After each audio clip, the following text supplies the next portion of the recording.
ಕಾಂಗ್ರೆಸ್ ಸರ್ಕಾರದ ಆಡಳಿತ ಕ್ರಮವನ್ನು ಖಂಡಿಸಿ ಬಿಜೆಪಿ ಶಾಸಕರು ವಿಧಾನಸೌಧದ ಕೆಂಗಲ್ ಹನುಮಂತಯ್ಯ ಪ್ರತಿಮೆ ಬಳಿ ಪ್ರತಿಭಟನೆ ನಡೆಸಿದರು. ಬಿಜೆಪಿ ರಾಜ್ಯಾಧ್ಯಕ್ಷ ಬಿವೈ ವಿಜಯೇಂದ್ರ, ವಿಧಾನಸಭೆ ವಿರೋಧ ಪಕ್ಷದ ನಾಯಕ ಆರ್ ಅಶೋಕ, ವಿಧಾನ ಪರಿಷತ್ ಪ್ರತಿಪಕ್ಷ ನಾಯಕ ಛಲವಾದಿ ನಾರಾಯಣಸ್ವಾಮಿ ಸೇರಿದಂತೆ ಬಿಜೆಪಿಯ ಹಲವು ಶಾಸಕರು ಪ್ರತಿಭಟನೆಯಲ್ಲಿ ಪಾಲ್ಗೊಂಡಿದ್ದರು.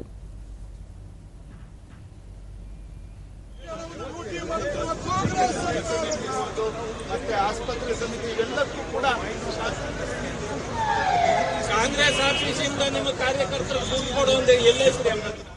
ಎರಡು ಪಕ್ಷದ ಶಾಸಕರು, ವಿಧಾನ ಪರಿಷತ್ ಸದಸ್ಯರು. ಈ ವೇಳೆ ಬಿವೈ ವಿಜಯೇಂದ್ರ, ಕಾಂಗ್ರೆಸ್ ಸರ್ಕಾರ ಸಂವಿಧಾನ ವಿರೋಧಿ ನಡೆ ಅನುಸರಿಸುತ್ತಿದೆ. ಖಾತರಿ ಯೋಜನೆಗಳಿಗೆ ಪರಿಶಿಷ್ಟ ಜಾತಿಯ ನಿಗಮಗಳ ಹಣ ದುರ್ಬಳಕೆ ಮಾಡಿಕೊಳ್ಳಲಾಗುತ್ತಿದೆ. ಖಾತರಿ ಯೋಜನೆಗಳ ಅನುಷ್ಠಾನ ಸಮಿತಿಗೆ ಕಾಂಗ್ರೆಸ್ ಕಾರ್ಯಕರ್ತರನ್ನು ನೇಮಿಸಿ ಸಂಬಳ ನೀಡುತ್ತಿರುವುದು ಸಂವಿಧಾನ ವಿರೋಧಿ ಕ್ರಮವಾಗಿದೆ ಎಂದು ಆರೋಪಿಸಿದರು. ಏನು ಅಂಗನವಾಡಿ ಕಾರ್ಯಕರ್ತರಿಗೆ ಗೌರವಧನವನ್ನು ಜಾಸ್ತಿ ಮಾಡೋದಕ್ಕೆ ಆಗ್ತಾ ಇಲ್ಲ. ಕಾಂಗ್ರೆಸ್ ಇರುವವರೆಗೆ ಛಲವಾದಿ ನಾರಾಯಣಸ್ವಾಮಿ, ಸರ್ಕಾರದ ಖಜಾನೆಯನ್ನು ದುರ್ಬಳಕೆ ಮಾಡಿಕೊಳ್ಳಲಾಗುತ್ತಿದೆ. ಸರ್ಕಾರದ ಈ ಕ್ರಮ ಖಂಡಿಸಿ ಸದನದ ಒಳಗೂ ಹೊರಗೂ ಪ್ರತಿಭಟನೆ ಮಾಡುತ್ತಿರುವುದಾಗಿ ತಿಳಿಸಿದರು.